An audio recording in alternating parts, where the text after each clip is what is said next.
Hey everyone on YouTube, what's up? My name is Pat and this is Piece of Grind, a review, I guess, music channel, talking about death metal, grindcore, hardcore, a lot of other stuff. Let's dive right in. This is the second video I've ever made, and I want to just talk about some new music that just came out, give kind of a quick reaction, quick reviews, maybe some ratings for a couple of these releases by bands. One's a full-length LP, another one is going to be a EP, and also a 7-inch by one band. So all of this is new music that's just come out in the last month or so it'd be good to get in on it, check it out, buy a physical copy if you like it.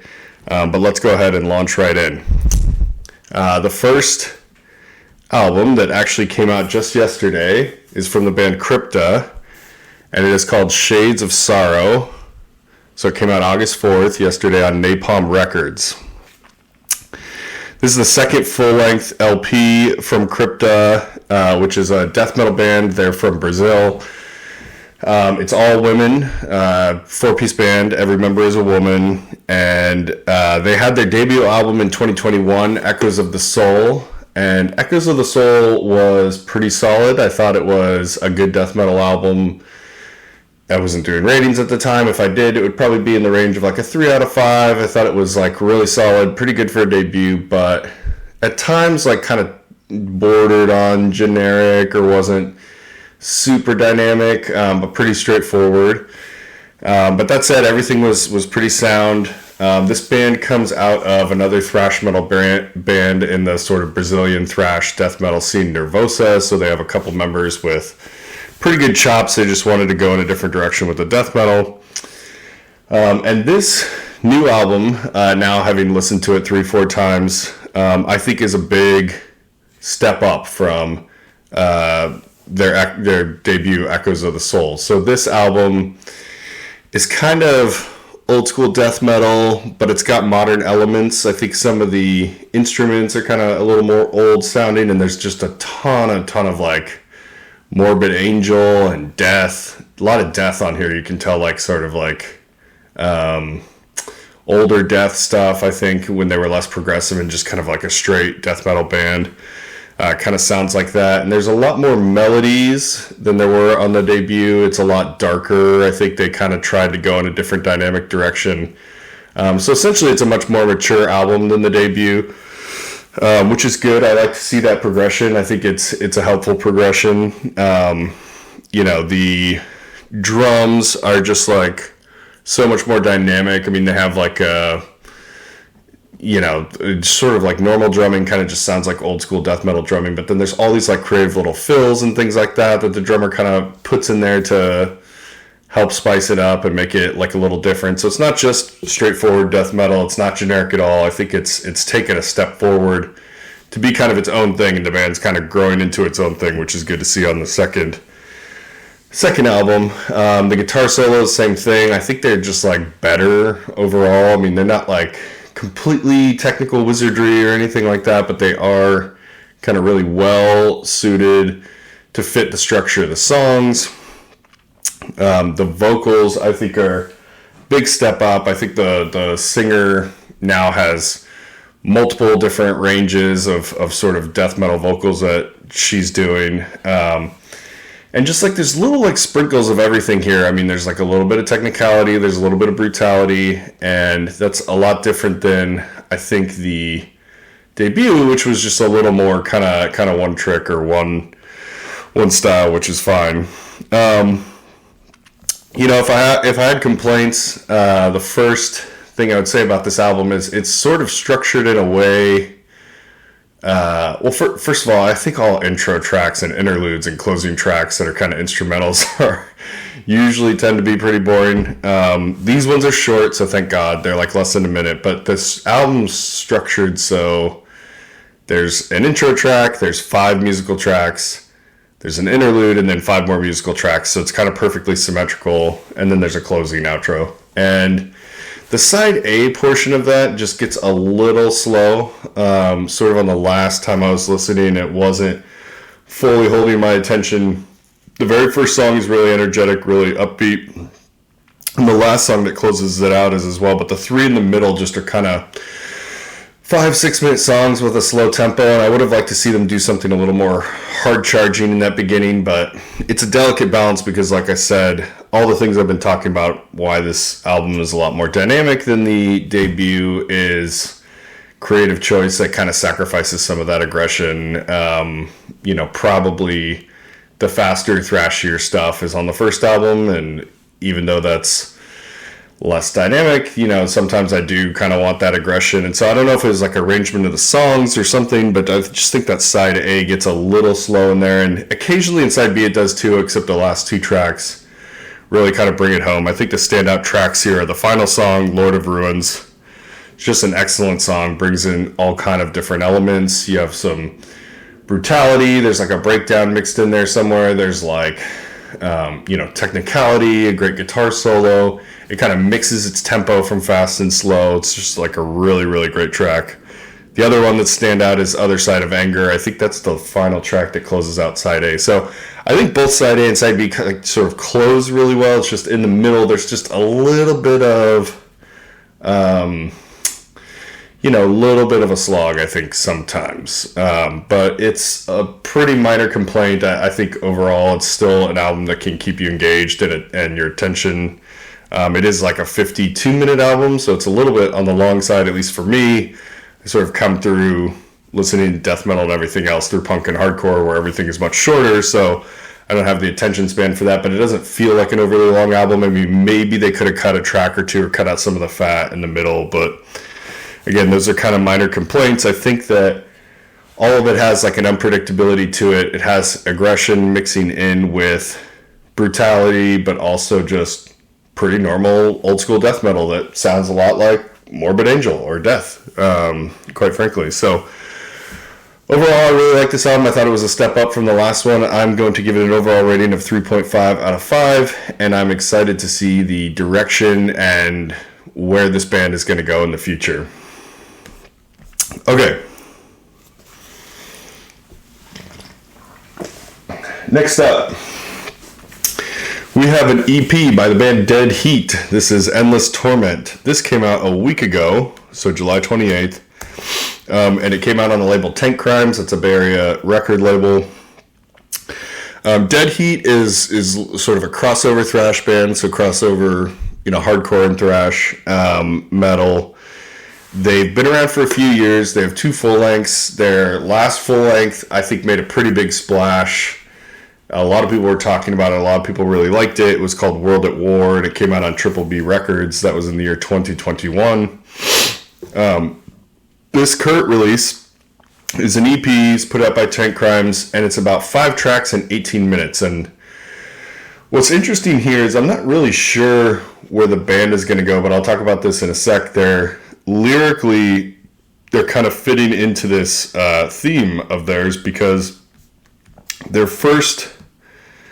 Hold on, I have to look it up now. The first full-length album they did in 2019, I think, was called Certain Death, something Death. And I'm not as familiar with that one. Yeah, Certain Death in 2019. But obviously Death was a huge theme. And then World at War was kind of the theme of the last one in 2021. And this one it's called Endless Torment, and it gets to a very deep sort of existential level with the lyrics that I think is kind of interesting. And so I wonder if they're kind of doing this progression almost like it's part of like a larger trilogy or something. But the choice to do it as an EP and not sort of save all their firepower for another full length was kind of interesting. I think with World at War, at times it didn't, even though it was like really popular, and I really acknowledge how great this band is in the crossover scene, it didn't like fully grab me where I was kind of just just head over heels for it. And so I don't know what was missing, because everything kind of adds up. They have great riffs and great energy, and I think the song structures are really good and everything. It just didn't have that like extra little bit.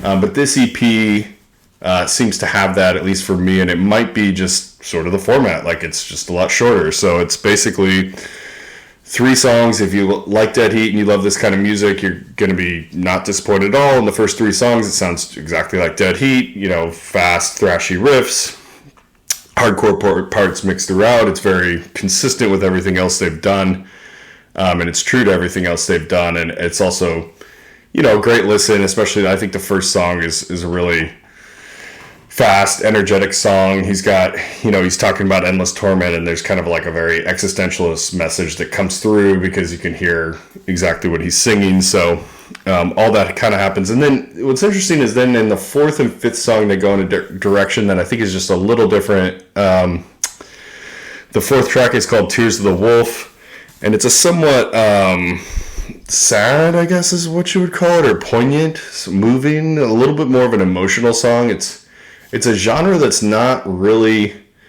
suited for doing an emotional song, right? It's kind of like thrash. I don't know, it's either like scary times or good times, or we're going to do this to you, or it's all built on aggression and speed. But I actually think they did this really good job of it. It's got this sort of chorus line that talks about we live, we die. I think it's we live, we die too soon, but it's this very kind of like introspective, kind of slower, melodic kind of joint. So it's got like a really sort of melodic solo that comes in over it. So that's a really interesting track to me. I think it just kind of like really stuck out and kind of made this a little bit more fresh and original than some of their last material, even though, the first three songs, like I said, was pretty true to what they're doing as a band.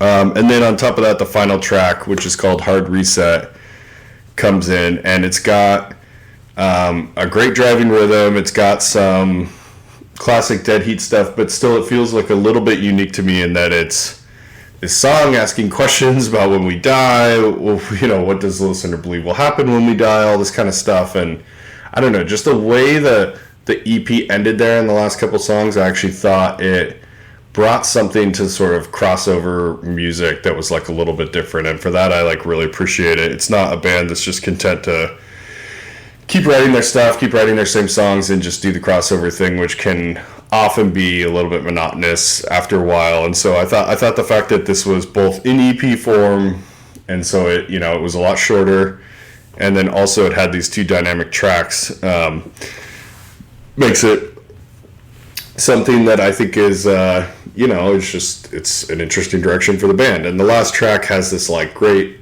satisfying breakdown at the end.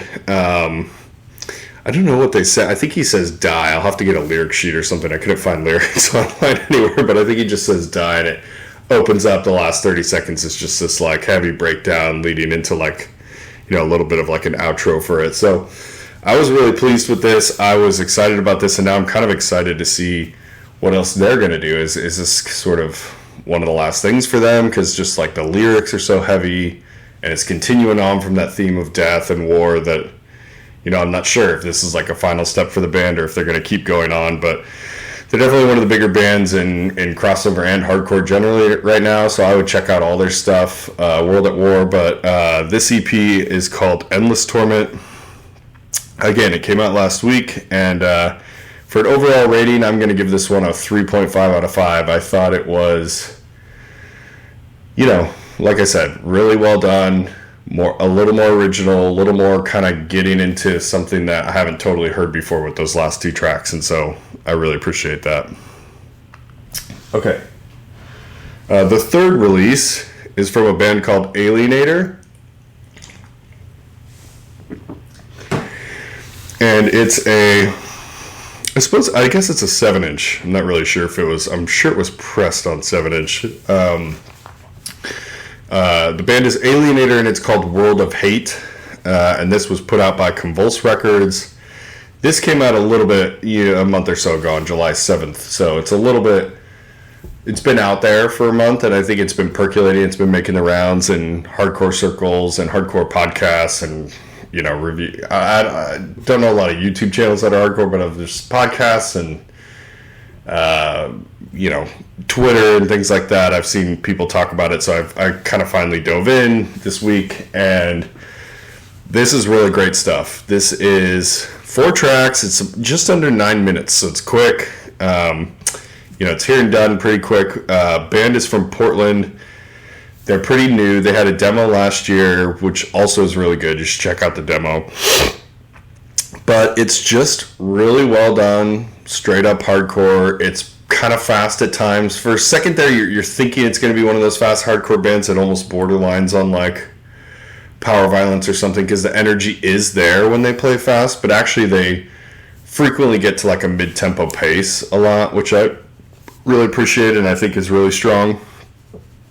You know, there's breakdowns thrown in throughout. There's a lot of gang chants, gang vocals,